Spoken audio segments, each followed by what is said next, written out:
రావే నా సవతి రాణి. నీ రంకు మొగుడు ఎక్కడే? నీ మొగుడికి నాకు ఏ సంబంధం లేదు, అనవసరంగా అతన్ని అపార్థం చేసుకోకు అని నా అంగనాచి మాటలు చెప్పడానికి వచ్చావా?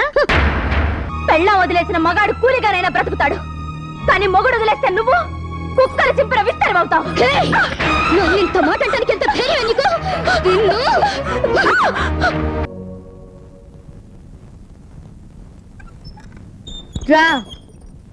రావే నా సవతి రాణి. ఎందుకొచ్చావు? నా నట్టింట్లో నీ దరిద్రపడికి ఇంకా పెట్టలేదేంటా అని ఎదురు చూస్తున్నాను. నీ మొగుడికి నాకు ఏ సంబంధం లేదు, అనవసరంగా అతన్ని అపార్థం చేసుకోకు అని నా అంగనాచి మాటలు చెప్పడానికి వచ్చావా? లేకపోతే కూలకడం మా నైజం, వల్ల వేసుకోవడం మా వృత్తి, 1,00,000 రూపాయలు ఇస్తే నీ మొగుడిని వదిలేస్తాను అలా అని బేరం ఆడడానికి వచ్చావా? నీ పీడ విరగడవడానికి 1,00,000 కాదే, ఎన్ని లక్షలైనా ఎడం చేత్తో విసిరి పారేస్తాను. చూడు, నిజంగా నీ మొగుడికి నాకు సంబంధం ఉండుంటే ఎన్ని కోట్లిచ్చినా అతన్ని నా నుంచి కొనలేవు. జానకి, ఈ ప్రపంచంలో ఎవ్వరికీ నేను సంజాయిషి చెప్పుకోవాల్సిన అవసరం లేదు, కానీ సూర్యం కోసం నా ప్రాణాలైనా ఇవ్వాల్సిన ధర్మం నాకుంది. అతను ఆ రోజు నన్ను రక్షించకపోయింటే ఈ రోజు రూపాయికి ₹1 ప్రతివాడి పక్కన పడుకునే వ్యభిచారణ అయ్యుండేదాన్ని.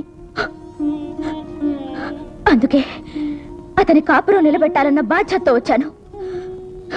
నా మాట విని మీరిద్దరూ చక్కగా కాపురం చేసుకోండి. ఇంకా నేను ఎప్పుడు మీకు అడ్డు రాను. అంటే చచ్చిపోతానని బెదిరిస్తున్నావా? ఆ మాటలకు నేను భయపడి, ఓసి నా సవతి, నువ్వు ఇక్కడే ఉండు, అంతా కలిసే ఉందాం, నేను ఈ గదిలో ఉంటా, నువ్వు ఆ గదిలో ఉండు, నేను ఇంటి పని చేస్తా, నువ్వు వంట పని చేయి, చిన్న రాణిలో దర్జాలు వెలగబెట్టు అని అంటారనుకున్నావా? అసలు ఈ నాటకం అంతా ఆడిస్తున్న నీ రంకు మొగుడు ఎక్కడే? మనసు ఇచ్చాను కాబట్టి వాడు నా మొగుడు, మనసులోంచి తీసేస్తే నా ఇంటి కూలి. ఏం మాట్లాడుతున్నావో తెలిసే మాట్లాడుతున్నావా?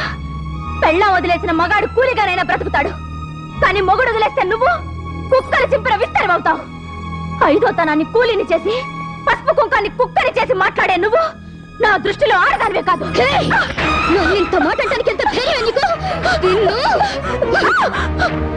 ఇంటికి వచ్చి నన్ను ఇంత మాట అనడానికి ఎన్ని గుండెలు నీకు? పోవే బయటికి.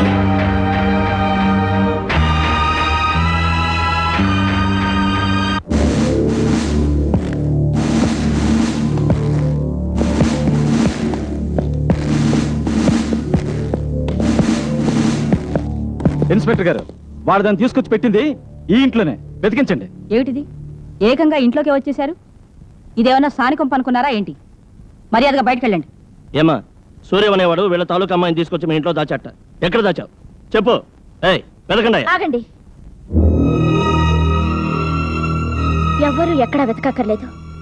సూర్యం నన్ను తీసుకురాలేదు, నేనే వచ్చాను. తప్పు నాది.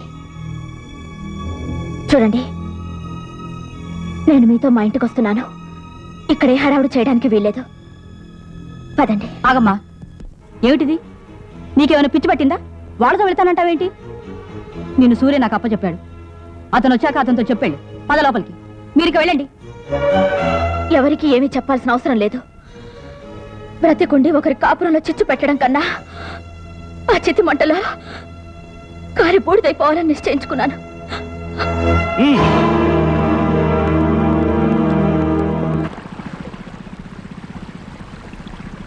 ఏట్రా, మన పెద్ద తోటలో బ్రహ్మాండమైన వనభోజనాలు జరుగుతుంటే వెళ్ళకుండా ఇక్కడ ఉన్నారండి? పనుందా గారు? నేను చూసుకుంటాను. వెళ్ళండి.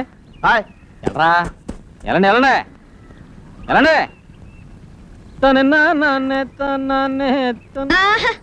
ఏం త్యాగమూర్తి అండి!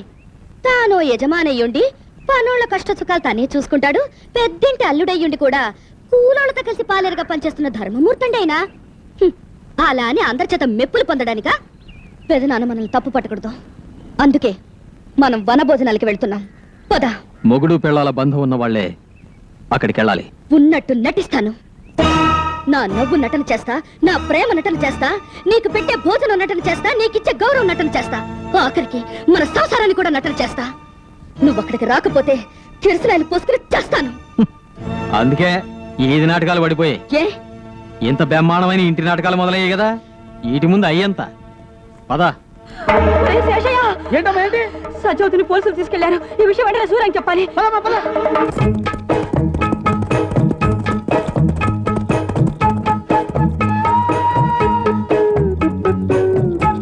కూర్చోండి. కూర్చుని నడిపినా గుర్రం పరిగెడుతుంది. నుంచున్నదే గుర్రం కోసం కాదు. నా కోసమే నాకు తెలుసు. కూర్చున్నంత మాత్రాన ప్రేమ అంటుకుపోదు. కూర్చోండి. మీతో మాట్లాడాలి. కూర్చోండి. కూర్చోండి.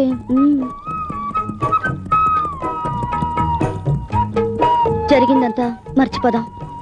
నేను దురుసుగా మాట్లాడాను, పిచ్చిగా ప్రవర్తించాను. నా తప్పు నేను ఒప్పుకుంటున్నాను. నువ్వు కూడా దాంతో నీకున్న సంబంధం ఒప్పుకో. నువ్వు దాని గురించి భయపడుకో. అది చుట్టుపక్కల లేకుండా నేను చేస్తాను. ఏంటి భయపడేది? చేసిన తప్పులు నువ్వు ఒప్పుకున్నావని, చెయ్యని తప్పు నేను ఒప్పుకోవాలా? జరిగిందంతా మర్చిపోతానని, ఏ గొడవ ఉండదని చెప్పాను కదా. నువ్వెందుకు ఒప్పుకోకూడదు? ఏ నువ్వు దాంతో రాసుకుని పూసుకుని తిరగలేదా? అది నువ్వు ఒప్పుకుంటే తప్ప? ఆపుచూడు బాబు, ఆపుచూడు బాబు, ఆపుచూడు బాబు. ఆపు, ఆపు. కొంప పడిపోయింది. ఏంట్రా? ఆ సత్యవతి మనుషులు పోలీసులు తీసుకొచ్చారు. ఆ పిల్ల వాళ్ళతో పడిపోతుంది. అలాగా? అలా వాళ్ళ చూస్తే నాకేదో అనుమానంగా ఉంది. తొందరగా ఎల్లు. ఈ పాటికి పొలిమేర దాటేసి ఉంటారు. జానకి కొంచెం దిగు. రేయ్, అమ్మాయి గారి ఇంటి దగ్గర దిగబట్టరా. అలాగే. దిగు.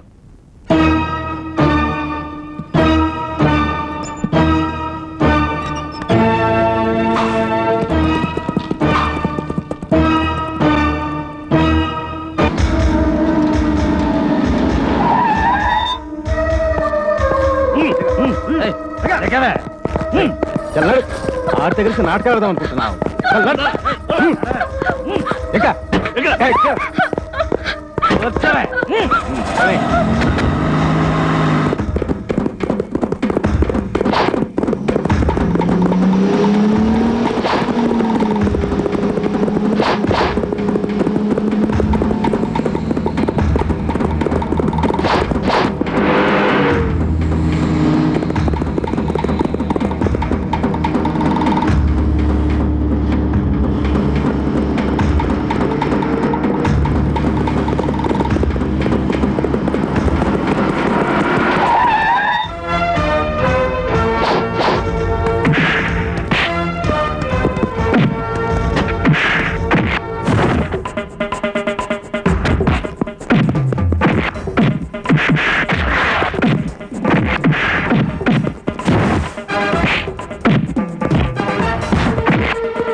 సూరి,